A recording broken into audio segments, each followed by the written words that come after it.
And as you watch this, remember Comey knew the Steele dossier was utter fiction, manufactured for the Democrats.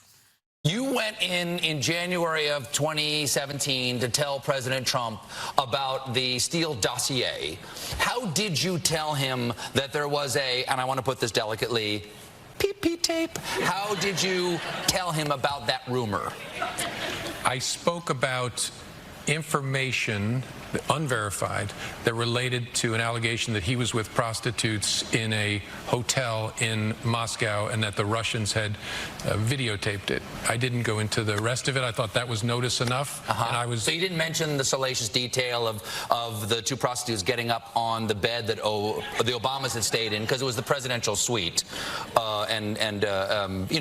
engaging in some water play. You didn't mention that at all. I thought I'd served enough notice without going to that part. Okay, and what did he say when you told him about this? He denied it. He interrupted me and denied it in pretty strong terms. Utterly contemptible, beyond contempt. Joining me now is political commentator and author of The Children We Left Behind, Adam B. Coleman. Adam, do you believe James Comey and others complicit in pushing this damaging lie are nervous at all about investigations and possible charges? I personally think that Comey is too egotistical to think that any sort of accountability will come in his direction. And unfortunately, when we see people in positions of power like Comey, often accountability doesn't come their way. One can only hope that the Trump administration actually follows through and investigates this appropriately, because the American public was gone through years of allegations of Donald Trump colluding with Russia. QAnon, Democrats still perpetuate this lie. Rachel Maddow still perpetuates this lie. Even though it was thoroughly investigated, they put Robert Mueller in charge to lead this investigation, called the man a Boy Scout, and then he came back with absolutely nothing, even though he had all the power to uncover whatever he wanted to and interview everyone, and came up with nothing. So, yeah, absolutely. I think the American public deserves to have this thoroughly investigated to find out who was behind all this. Now, the House Republicans have subpoenaed a number of former federal officials and politicians, including Bill and Hillary Clinton. They're doing this in expanding a probe into Jeffrey Epstein. Adam, Bill Clinton may become only the fifth former president to testify before a congressional committee, and I'd imagine that would have a lot of questions about his relationship with Epstein and the number of times he was on that plane and the number of times he may have visited that island.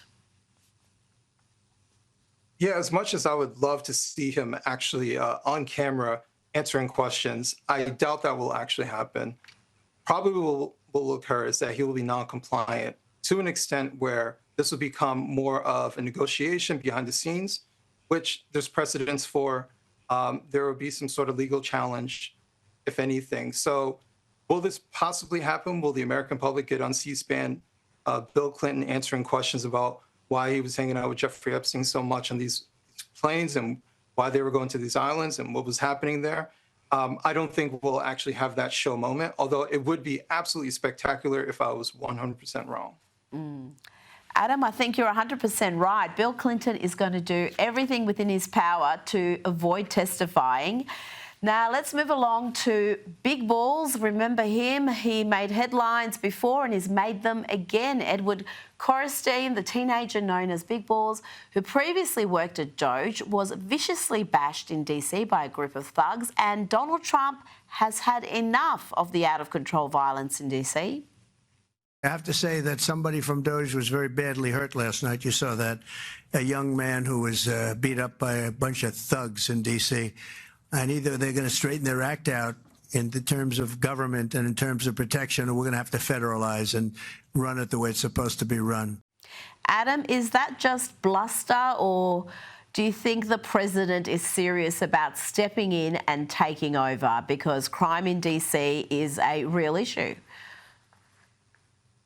Well, if he's serious about it, it's a good question. But I think first we have to find out, is it possible? So obviously he has the power to temporarily take control.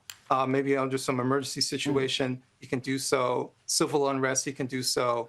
But as far as permanent control, the federal government taking over the police permanently, he would need congressional approval for that to happen. So there would have to be some sort of political might for this to occur.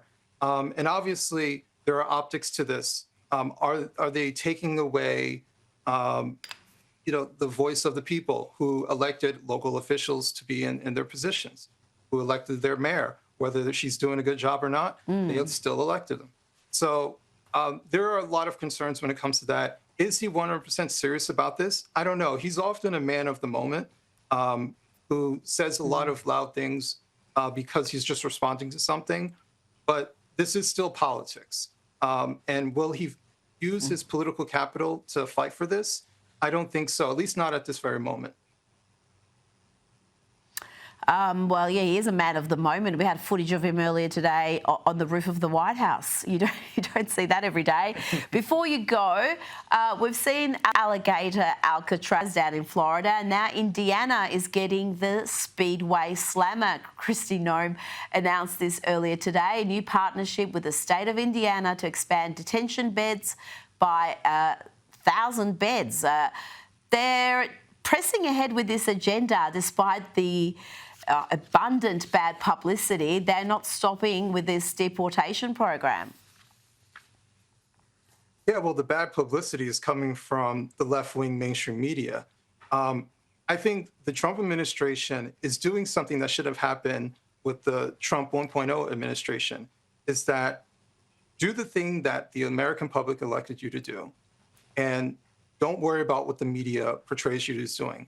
Whether he tries to cater to the media, whether he tries to make it all shiny and smooth, it doesn't matter because they're still going to smear him. The American public wanted Trump administration to take this seriously, and that's what they're doing. That's exactly what they're doing. Adam B. Coleman, thank you so much for your time tonight.